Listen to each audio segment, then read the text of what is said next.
everyone, this is Tina. Welcome to our channel ELOG Plus. तो आज हम सीखने जा रहे हैं, अभी तक हमने सीखा था डिटर्मिनेंट फाइंड करना, चाहे वो ऑर्डर 1 की मैट्रिक्स हो या 2 की या 3 की, क्योंकि डिटर्मिनेंट जो होता है वो स्क्वायर मैट्रिक्स का फाइंड किया जाता है। अब हम बात करेंगे डिटर्मिनेंट के दो छोटे छोटे बच्चों की बात। ठीक है, डिटर्मिनेंट के ही हैं वो छोटे छोटे बच्चे। तो यहाँ पे हम बात करने जा रहे हैं माइनर एंड कोफैक्टर की। ठीक है, अब माइनर और कोफैक्टर आपस में दोनों भाई हैं। ठीक है, ऑलमोस्ट सेम ही है, कुछ चीज़ें हैं जो चेंज होंगी दोनों में। तो सबसे पहले बात करते हैं माइनर की। ठीक है, माइनर नाम से ही पता चल रहा है छोटा है, तो सबसे पहले इसकी बात करते हैं। तो माइनर क्या होता है? माइनर जो होता है वो किसी एलिमेंट का फाइंड होता है। ठीक है, minor of an element A I जे का फाइंड होगा यहाँ पे। Of A determinant is the determinant. ठीक है, वो भी अपने आप में एक डिटर्मिनेंट ही है, बट किसी एलिमेंट का डिटर्मिनेंट है यहाँ पे। और फाइंड कैसे होता है?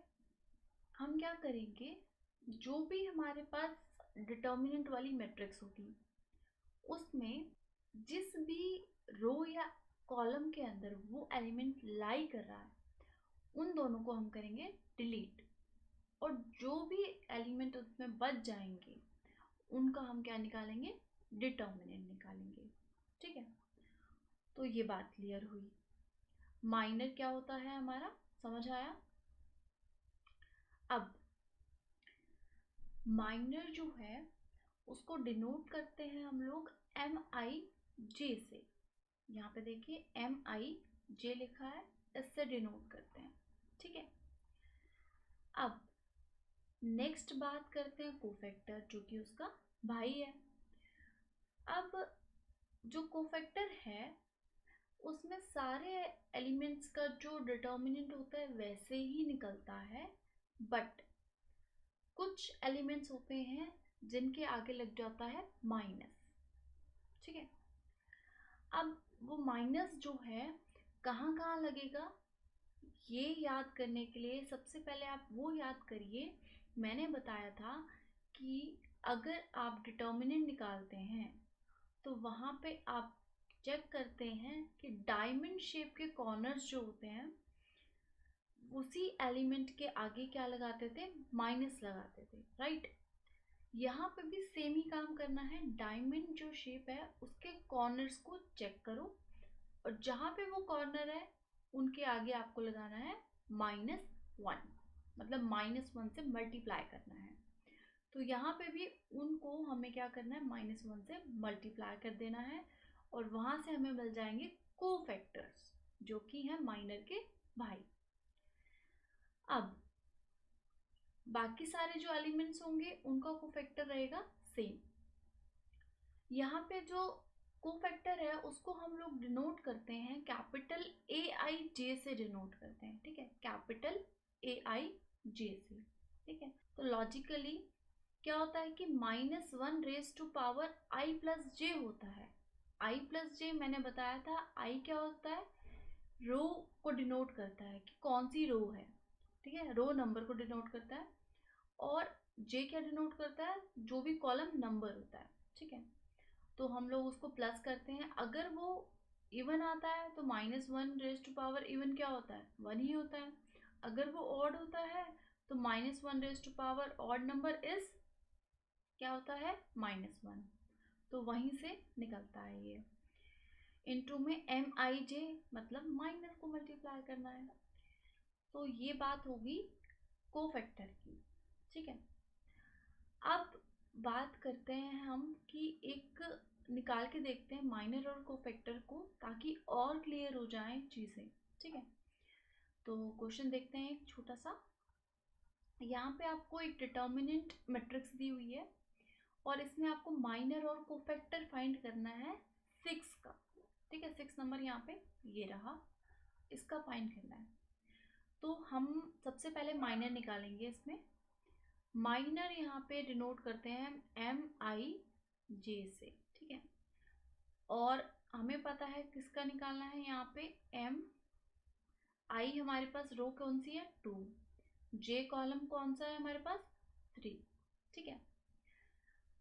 तो इसको निकालने के लिए हमें करना क्या है, सिंपली हमें डिलीट करनी है वो रो और कॉलम जिस रो में और कॉलम में वो एलिमेंट लाई कर रहा है, यानी हम डिलीट करेंगे सेकंड रो को एंड थर्ड कॉलम को। अब बचा क्या हमारे पास, यहाँ पे डिटर्मिनेंट बचा है 1 2 7 एंड 8 का, सॉरी, ठीक है। अब इसका डिटर्मिनेंट होगा, हमें पता है 8 minus 14 which is equal to -6, ठीक है। नाउ अब मुझे अगर निकालना है यहाँ कोफैक्टर इनका, तो कोफैक्टर होगा AIJ is equal to A23। तो अब अगर मैं देखूं तो मेरे जो 6 एलिमेंट है यहाँ पे, ठीक है, वो मेरे डायमंड शेप में आ रहा है, राइट। 2 4 8 और 6 ये चारों के चारों एलिमेंट डायमंड शेप में आ रहे हैं, बट मुझे बात करनी है 6 एलिमेंट की। तो 6 एलिमेंट के अंदर मेरा माइनस साइन लगेगा, है ना, माइनस साइन से ये मल्टीप्लाई होगा। तो मैं क्या करूंगी, -1 को मल्टीप्लाई कर दूंगी माइनर के साथ, माइनर मेरा था माइनस का 6, ठीक है। तो यहाँ पे हो गया मेरा AIJ की वैल्यू 6, ठीक है। AIJ की वैल्यू क्या होगी 6। तो इस तरह से सिंपली हम माइनर्स एंड कोफैक्टर्स निकाल सकते हैं, ठीक है। दोनों भाई हैं, ऑलमोस्ट सेम ही वैल्यू, बस साइन का ही डिफरेंस है, ठीक है। अब इसके आगे हम बात करते हैं कि अगर हमें डिटर्मिनेंट फाइंड करना है यूजिंग कोफैक्टर्स, ठीक है, कोफैक्टर्स के हेल्प से हम लोग कैसे डिटर्मिनेंट यहाँ पे फाइंड कर सकते हैं। कोफैक्टर्स की हेल्प से हम यहाँ पे कैसे डिटर्मिनेंट फाइंड कर सकते हैं, ठीक है। अब यहाँ पे अगर आप नोटिस करें तो पहले हम लोग डिटर्मिनेंट जब फाइंड करते थे ये फॉर्मूला लिखते थे -1 raise to power I plus J. जैसे अगर हम फर्स्ट रो को ही कंसिडर करें तो I प्लस जे यहाँ पे 1 + 1 हो जाएगा, एलिमेंट हो गया A11, फिर उसके बाद उसका डिटर्मिनेंट जो हम लिखते थे मल्टीप्लाई करते थे, है ना। सेम वे से नेक्स्ट जो टर्म है उसमें -1 रेज टू पावर 1 + 2 A12 उसका एलिमेंट, फिर determinant, and last -1 raise to power 1 + 3 A13, है ना। इस तरह से हम लिखा करते थे। अब अगर आप नोटिस करें तो मैं अगर A11 को छोड़ दूं यहाँ पे और बाकी चीजें लूँ उस टर्म के अंदर, जैसे कि -1 वाली और एक ये डिटर्मिनेंट वाली, तो ये दोनों क्या है, मेरा कोफैक्टर है। ध्यान से अगर हम नोटिस करें ये क्या डिनोट कर रहा है, कोफैक्टर को ही डिनोट कर रहा है, ठीक है। सेम वे से अगर नेक्स्ट में चले A12 हमने अलग से यहाँ लिख लिया एलिमेंट, और उसके साथ में हम देखें तो वो किसको डिनोट कर रहा है, उसी के ही कोफैक्टर को डिनोट कर रहा है, ठीक है, A12। नेक्स्ट A13 एलिमेंट हो गया और उसके साथ में उसका कोफैक्टर है A1, कैपिटल A13, ठीक है। ध्यान रखना है कैपिटल A डिनोट कर रहा है आपके कोफैक्टर को। अब ये सिंपली हम निकाल सकते हैं अगर हमें कोफैक्टर पता हो, ठीक है। अच्छा, ये बात हो गई कि भाई ये तो सेम होने चाहिए, मतलब एलिमेंट के कॉरस्पॉन्डिंग ही कोफैक्टर्स होने चाहिए, कि जो एलिमेंट की पोजीशन 1 1 है तो कोफैक्टर की भी 1 1 हो, तभी हम मल्टीप्लाई करेंगे और उन सबको ऐड करेंगे, ठीक है। तो यहाँ पे अगर हम डिफरेंट ले लें, मतलब अगर हम A11 के साथ अगर हम मल्टीप्लाई करा दें A21 को, ऐसे ही अगर हम A12 को मल्टीप्लाई कराएं A22 से, देन A13 को मल्टीप्लाई कराएं A23 से। अब यहाँ पे सारे कोफैक्टर्स डिफरेंट है, उनके तो है नहीं, तो इस केस में हमारा जो डिटर्मिनेंट हो जाएगा यहाँ पे वो 0 हो जाएगा। ठीक है, ये ध्यान रखना बात, अगर ये लिखा आए तो इट मीन्स इसका डिटर्मिनेंट 0 है। ठीक है, अब बात करते हैं नेक्स्ट टॉपिक की, दैट इज एडजॉइंट। अब एडजॉइंट हम लोग पढ़ रहे हैं, उससे पहले हमें माइनर और कोफैक्टर पढ़ा, जो कि एडजॉइंट पढ़ने के लिए इम्पोर्टेंट था। ठीक है, अब यहाँ पे हम देखें तो एडजॉइंट क्या होता है, सिंपल है, बहुत सिंपल है। यहाँ पे transpose of matrix A I J, capital A I J. ठीक है, कैपिटल ए आई जे हमारा क्या था, कोफैक्टर था, राइट। तो कोफैक्टर की हेल्प से हमें जो एक मैट्रिक्स मिलेगी, उसका अगर हम ट्रांसपोज लेते हैं तो हमें क्या मिलेगा, एडजॉइंट मिलेगा, राइट। जो हमने पहले कहानी पढ़ी सारी माइनर और कोफैक्टर की, वो एडजॉइंट निकालने के लिए पढ़ी। ठीक है, और अगर एक चीज और बात करूं मैं यहाँ पे, वो है इम्पोर्टेंट कि हम डिनोट करेंगे किससे एडजॉइंट को, तो वो करेंगे हम A D J of matrix ए।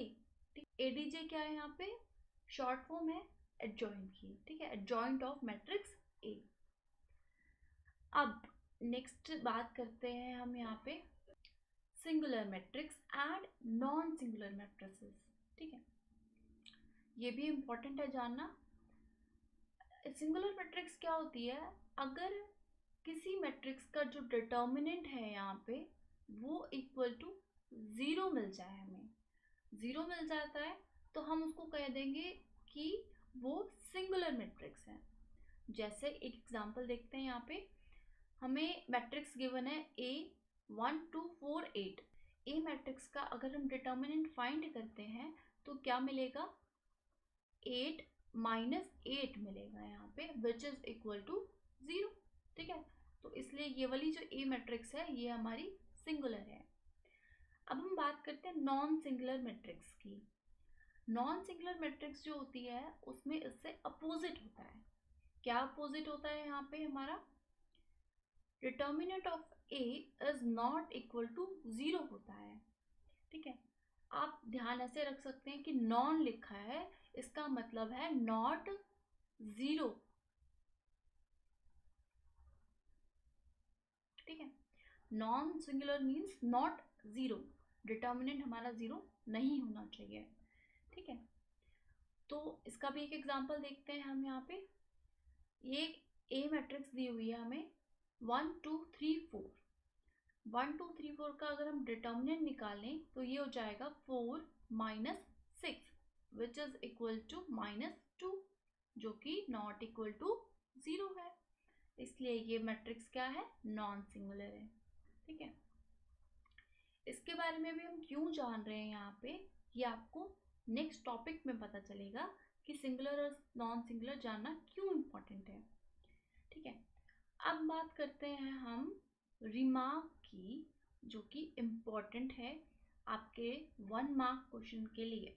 ठीक है, ये क्या कहता है कि अगर आपको एडजॉइंट ऑफ ए का डिटर्मिनेंट फाइंड करना है, ठीक है, तो वो किसके इक्वल होगा, determinant of A raise to power n-1।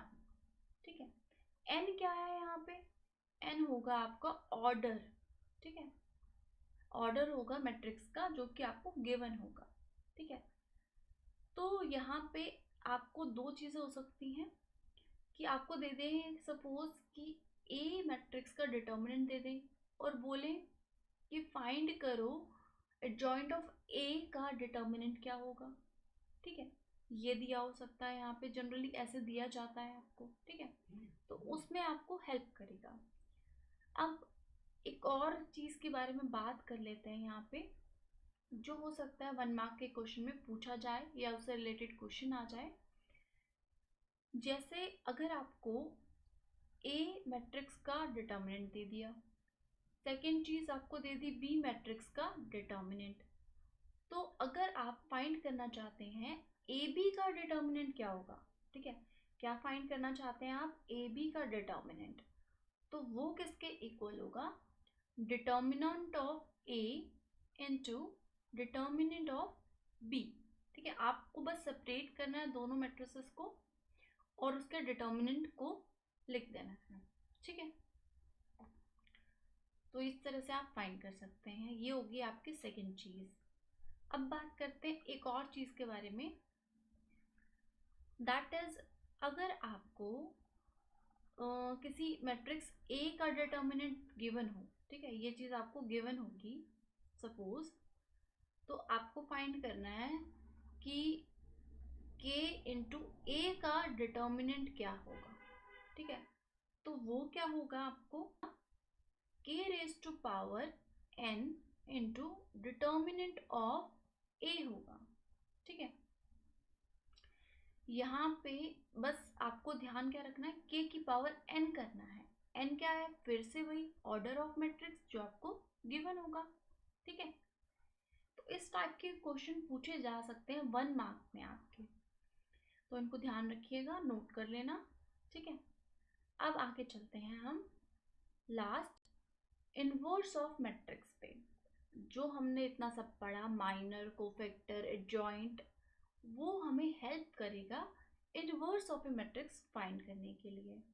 वैसे तो आपके सिलेबस में 3rd चैप्टर में भी था इनवर्स फाइंड करना, बट वहाँ पे वो आपका यहाँ पे इस ईयर के लिए कट हो चुका है सिलेबस से। तो अब इजी मेथड हम पढ़ने जा रहे हैं इनवर्स फाइंड करने का। ठीक है, इसके चांसेस हैं पूछा जा सकता है ये आपसे। ठीक है, तो इनवर्स फाइंड कैसे करेंगे, फॉर्मूले की हेल्प से। फॉर्मूला क्या है इसका, A inverse is equal to adjoint of A upon determinant of A matrix. ठीक है, A inverse is equal to adjoint of A upon determinant of A matrix. Simple सा फॉर्मूला है ये। ठीक है, एडजॉइंट ऑफ ए हमने सीखा था, क्या होता है एडजॉइंट ऑफ ए, हमारा ट्रांसपोज होता था हमारा किसका, कोफैक्टर्स वाली मैट्रिक्स का। ठीक है, तो transpose of A I J matrix. ठीक है, तो ये अब हम क्वेश्चन में देखेंगे कैसे फाइंड करना है हमें। ठीक है, तो क्वेश्चन लेते हैं हम लोग एक, फाइंड द इनवर्स। अब इनवर्स फाइंड करना है हमें यहाँ पे इस मैट्रिक्स का, तो करते हैं फाइंड। सबसे पहले हमें क्या नीड है, adjoint of A. Adjoint of A को कैसे निकालेंगे हम, यूजिंग कोफैक्टर्स। तो सबसे पहले हम निकालते हैं यहाँ पे कोफैक्टर्स को। ठीक है, अच्छा, इससे इम्पॉर्टेंट एक बात है कि यहाँ पे हमें सबसे पहले चेक करना है कि हमारी मैट्रिक्स जो है वो सिंगुलर है या नॉन सिंगुलर है। अब ऐसा इसीलिए है कि अगर मैट्रिक्स आपकी सिंगुलर है, ठीक है, तो उस केस में आपका इनवर्स एग्जिस्ट नहीं करेगा। ठीक है, इनवर्स नॉट एग्जिस्ट। और अगर आपकी मैट्रिक्स क्या है यहाँ पे, नॉन सिंगुलर होगी। ठीक है, नॉन सिंगुलर होगी, तो उस केस में इनवर्स क्या करेगा, एग्जिस्ट करेगा। ठीक, ये बात ध्यान रखना इम्पॉर्टेंट है। सबसे पहले आपको क्वेश्चन में यही चेक करना है, उसके बाद आगे क्वेश्चन करेंगे हम। सो सबसे पहले चेक कर लेते हैं यहाँ पे हम लोग determinant of A matrix. Determinant कैसे निकालेंगे हम, हमने सीखा था सबसे पहले हमें क्या नोटिस करना है, जीरो को नोटिस करना है, ताकि हम हीरो या हीरोइन बन जाएं। तो उसके लिए हमने देखा यहाँ पे सबसे ज़्यादा जीरोस एग्जिस्ट कर रही हैं यहाँ पे कॉलम नंबर 3 में, या रो नंबर 1 में भी कह सकते हैं। ठीक है, तो रो 1 ही ले लेते हैं हम यहाँ पे। तो रो 1 के अंदर हमारे पास सिंपली फर्स्ट ही एलिमेंट एग्जिस्ट कर रहा है, बाकी दोनों तो 0 0 हैं। रो 1 के अंदर सिर्फ एक ही एलिमेंट है, बाकी दोनों तो 0 0 हैं, तो वो लिखने की नीड ही नहीं हमें। सिंपल लिखेंगे हम 1 इंटू में डिटर्मिनेंट किसका लिखेंगे, जो एलिमेंट्स हमारे बच गए हैं यहाँ पे। तो ये बचे हैं 3, 0 2 -1। इसका डिटर्मिनेंट हम लेंगे यहाँ पे, जो कि आएगा हमारा -3। ठीक है, -3 आया which is not equal to 0। तो इसका मतलब ये कैसी मैट्रिक्स है हमारी, नॉन सिंगुलर मैट्रिक्स है। ठीक है, नॉन सिंगुलर मैट्रिक्स। तो अब आगे हम प्रोसीड करते हैं और कोफैक्टर निकालते हैं। तो कोफैक्टर के लिए हम यहाँ पे कुछ लिख लेते हैं। सबसे पहले numbering A11, A12, A13। Then लिख लेते हैं हम यहाँ पे A21, A22, A23। Last A31, A32 and A33। ठीक है, ये लिख लिया हमने। अब बात करते हैं सबसे पहले A11 की। A11 मेरा क्या है, यहाँ पे 1 है। 1 है तो इसका मतलब है मुझे इस रो को डिलीट करना है और इसी के ही कॉलम को डिलीट करना है। बचा क्या है यहाँ पे मेरे पास, माइनस बचा क्या है मेरे पास, 3 0 2 और -1। तो इसका अगर मैं डिटर्मिनेंट लूँ यहाँ पे तो मिलेगा मुझे -3। नाउ नेक्स्ट लेते हैं हम A12। A12 है मेरा 0, यहाँ पे एलिमेंट है हमारा 0। तो हमें क्या करना है, फर्स्ट रो को डिलीट करना है एंड सेकंड कॉलम को भी डिलीट करना है। तो यहाँ से मुझे डिटर्मिनेंट क्या मिलेगा, 3 इंटू -1 दैट इज -3 और -0। तो ये हो जाएगा -3। बट एक चीज मैंने बताई थी आपको कि कोफैक्टर के केस में डायमंड शेप जरूर ध्यान रखिए। तो यहाँ पे 0 हमारा एलिमेंट डायमंड शेप में आ रहा है, इसीलिए ये हो जाएगा प्लस का 3 जब इसको हम करेंगे -1 से मल्टीप्लाई। नेक्स्ट अगर हम देखें A13 अगेन हमारा यहाँ पे 0 एलिमेंट है। तो हम क्या करेंगे, रो 1 को डिलीट और कॉलम 3 को भी डिलीट। बचे क्या एलिमेंट्स हमारे पास, 3 और 2 दैट इज 6। और यहाँ से बचा हमारे पास 3 और 5 विच इज -15, यानी 6 -15 विच इज इक्वल टू -9। ठीक है, नेक्स्ट अगर हम देखें यहाँ पे तो एलिमेंट है हमारे पास 3। तो 3 वाला जो रो है हमारे पास वो है सेकेंड और कॉलम है फर्स्ट। अब मल्टीप्लाई करें अगर हम 0 को -1 से और 0 को 2 से, तो यहाँ से मिलेगा हमें डिटर्मिनेंट इसका 0। नेक्स्ट बात करें A22 की, यानी कि 3 की बात कर रहे हैं हम। तो हम करेंगे डिलीट सेकेंड रो को और सेकेंड कॉलम को। यहाँ पे हमें क्या मिलेगा, 1 मल्टीप्लाई हो जाएगा -1 से और 0 मल्टीप्लाई होगा 5 से। तो यहाँ पे मिलेगा हमें -1 ही मिलेगा, क्योंकि 0 से तो मल्टीप्लाई होकर 0 होगा। तो -1। ठीक है, -1। नाउ नेक्स्ट एलिमेंट की हम बात करें विच इज 0 अगेन। तो ये होगा second row delete, third column भी डिलीट। अब बचे हुए एलिमेंट हमारे पास जो है उनको करेंगे हम मल्टीप्लाई। डिटर्मिनेंट के 1 मल्टीप्लाई होगा हमारा 2 से, 0 मल्टीप्लाई होगा 5 से। तो 1 इंटू 2 2 और 2 माइनस 0 इज 2। बट एक चीज ध्यान रखना है यहाँ पे, क्योंकि ये जो 0 है हमारा डायमंड शेप में आ रहा है, तो इसीलिए हम लोग क्या करेंगे, यहाँ पे माइनस से मल्टीप्लाई करेंगे। तो ये बन जाएगा हमारा -2। नाउ अगर हम बात करते हैं नेक्स्ट की, तो सबसे पहले हम देखते हैं यहाँ पे एलिमेंट क्या है हमारे पास, 5।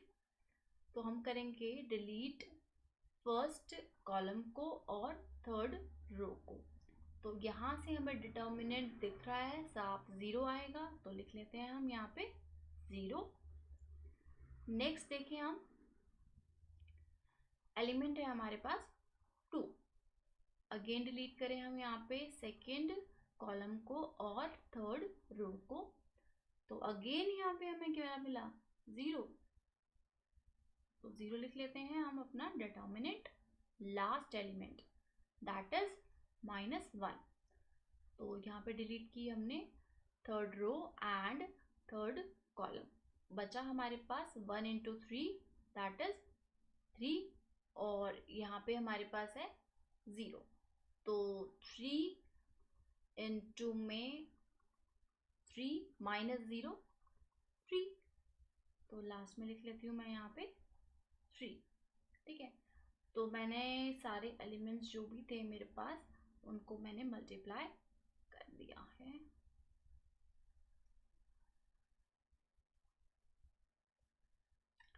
चलो अब हम बना लेते हैं अपनी कोफैक्टर वाली मैट्रिक्स ताकि हम उसका एडजॉइंट ले सकें। तो AI J लिख लेते हैं यहाँ पे। ठीक है, ये कोफैक्टर की मैट्रिक्स लिखेंगे हम यहाँ पे -3 3 -9 0 -1 -2 0 0 3। ठीक है, अब हम क्या लिखेंगे इसके बाद, एडजॉइंट लिखेंगे इसका, adjoint of matrix A which is equal to -3 3 -9। ठीक है, ट्रांसपोज ले रहे हैं हम यहाँ पे, मीन्स रो को और कॉलम को इंटरचेंज करके लिख रहे हैं यहाँ पे। देन सेकंड जो रो है उसको मैं लिखने जा रही हूँ सेकंड कॉलम में, तो 0 -1 -2 0 0 3। ठीक है, इंटरचेंज हो गया यहाँ पे। अब हमने डिटर्मिनेंट पहले ही निकाल लिया था, तो अब हम यहाँ पे सिंपली फॉर्मूले में पुट करेंगे। A इनवर्स का फॉर्मूला क्या था हमारा, adjoint of A upon determinant of A। तो यहाँ पे हमारा डिटर्मिनेंट क्या आया था, देखिए हम -3 आया था, तो यहाँ लिख लेते हैं -1/3 बाहर, और अंदर लिखेंगे हम मैट्रिक्स यहाँ पे -3 0 0 3 -1 0 -2 3। ठीक है, लिख लिया हमने, और यही हमारा क्या आ गया, इनवर्स आ गया। ठीक है, सो आई होप क्लियर होगा यहाँ पे। ठीक है, अब बात करते हैं सेकंड क्वेश्चन की। यहाँ पे सेकंड क्वेश्चन में हमें क्या करना है, एक मैट्रिक्स दी हुई है हमें A। ठीक है, और शो करना है हमें यहाँ पे कि A³ -6A² + 5A + 11I is equal to 0। 0 नहीं है यहाँ पे, ये 0 मैट्रिक्स है। ठीक है, 0 मैट्रिक्स है यहाँ पे, जो कि O से डिनोट किया हुआ है इन्होंने। अब हमें फाइंड क्या करना है, यहाँ पे A इनवर्स फाइंड करना है। ठीक है, अभी तक हमने सीखा था कि अगर हमें कोई मैट्रिक्स गिवन हो तो उसको हम उसका जो हम इनवर्स फाइंड करना चाह रहे हैं तो वो कैसे करेंगे। अब हम यहाँ पे देख रहे हैं कि बिना उस फॉर्मूले को यूज करे कैसे इनवर्स फाइंड करेंगे हम। ठीक है, तो सबसे पहला जो स्टेप है यहाँ पे शो करने का है। यहाँ पे जो शो करना है आपको वो आप इजीली शो कर सकते हैं। कैसे, अगर आपको A मैट्रिक्स दी हुई है तो आप A² निकाल सकते हैं। कैसे, A मैट्रिक्स को A मैट्रिक्स से मल्टीप्लाई करके। फिर अगर आपको A³ निकालना है तो आप वो भी निकाल सकते हैं, A² × A को मल्टीप्लाई करके। और इस इक्वेशन के अंदर आप वैल्यूज पुट करें, लेफ्ट हैंड साइड पे यहाँ पे वैल्यू पुट कर दें तो आपको क्या मिलेगी, यहाँ पे 0 मैट्रिक्स मिलेगी। ठीक है, तो इजीली शो कर सकते हैं, कोई दिक्कत नहीं आएगी आपको अगर आपने इससे पहले वाला पार्ट देखा है या इससे पहले आपने मल्टीप्लिकेशन ऑफ मैट्रिक्स किया है। ठीक है, तो कोई इशू नहीं आएगा, वो आप खुद सॉल्व करके देखेंगे, और अगर कोई दिक्कत आती है तो आप मुझे कमेंट सेक्शन में बता सकते हैं। ठीक है, हम बात करेंगे ए इनवर्स कैसे फाइंड किया जाए वो जानेंगे, ठीक है। उसके लिए हम क्या करते हैं, यहाँ पे सबसे पहले लिख लेते हैं जो हमें इक्वेशन गिवन है, 6a² plus 5a plus 11i matrix यानी आइडेंटिटी मैट्रिक्स, ऑर्डर 3x3 की, और 0 मैट्रिक्स वो भी 3x3 ऑर्डर की होगी। तो सबसे पहले हम क्या करेंगे, हम उस टर्म को राइट हैंड साइड पे लेके जाएंगे जिस टर्म में a नहीं लिखा, दैट इज 11i। इसको लेके जाएंगे हम राइट हैंड साइड पे, तो लिखते हैं इसको a³ minus 6a² plus 5a is equal to minus 11i, ठीक है। नेक्स्ट स्टेप में हम क्या करते हैं, पोस्ट मल्टीप्लाइंग। पोस्ट मल्टीप्लाइंग मतलब बाद में मल्टीप्लाई करेंगे हम, ठीक है।